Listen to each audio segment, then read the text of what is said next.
Friends, so in our second lesson on applications of trig, we're going to focus on related rates questions. So again, this is going to look very familiar, which I'm hoping is just like the max min problems that we did in lesson 5. I'm hoping those also felt very familiar because we've done them before. We just haven't done them with a trig slant, as it were. Okay, or looking through the lens of our trig unit and our trig understanding. So here we go. I'm just going to do one problem with you just to get you kind of back into the groove of things, and then you'll have the rest of the period to work through the problems that are in your workbook. Okay, so here's the problem we're going to go through.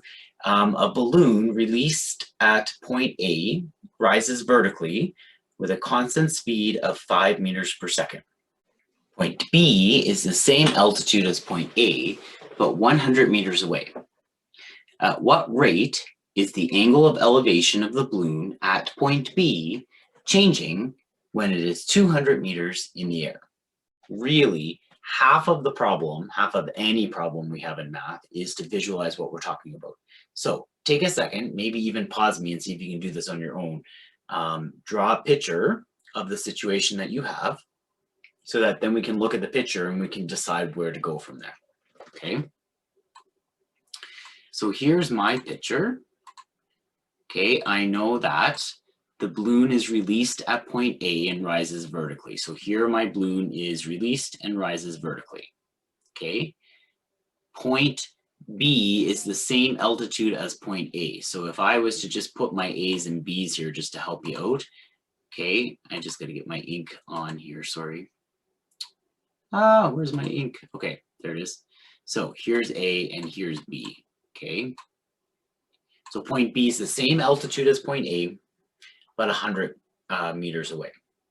And at what rate is the angle of elevation of the balloon at point B changing when the balloon is 200 meters in the air? So we're looking for this guy here when this height here is 200 meters.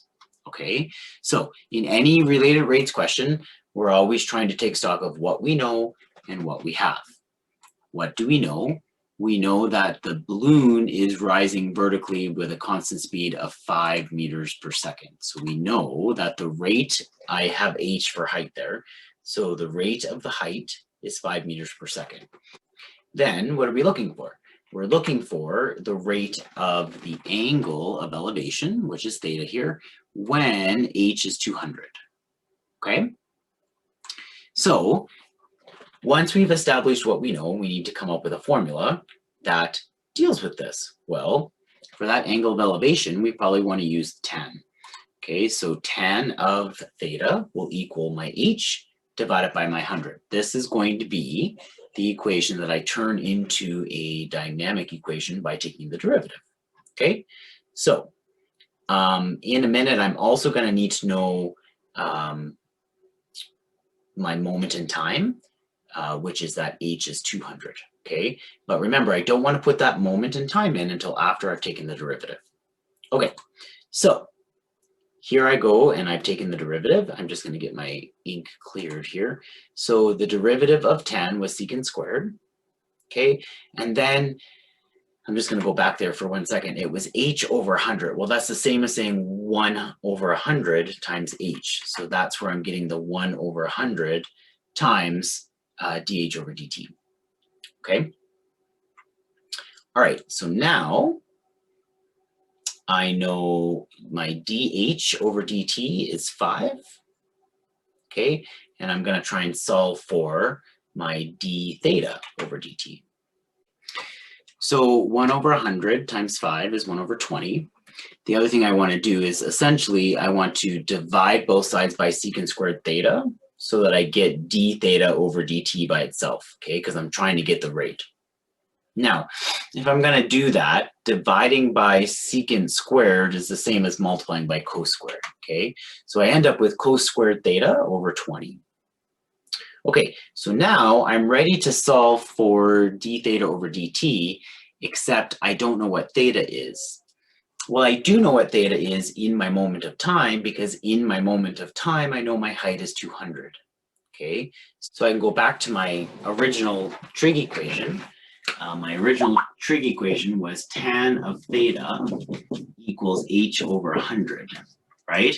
So theta will equal the inverse tan of h over 100.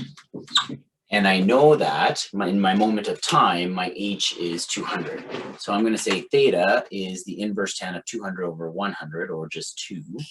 Okay, and that gives me approximately 1.107148718.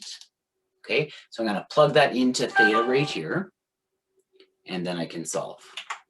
Okay, so d theta over dt will equal cos squared of that angle, 1.107148718, divided by 20.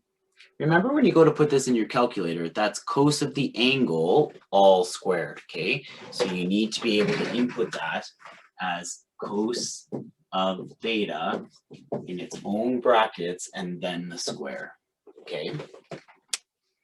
And that should give you 1 over 100 radians per second, okay? So the angle of elevation is increasing at a rate of 1 over 100 radians per second at the moment in time when the balloon is 200 meters above point A, okay?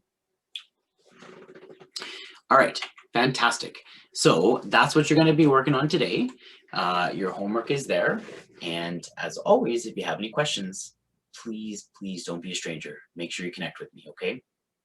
All right, we'll see you soon. Take care.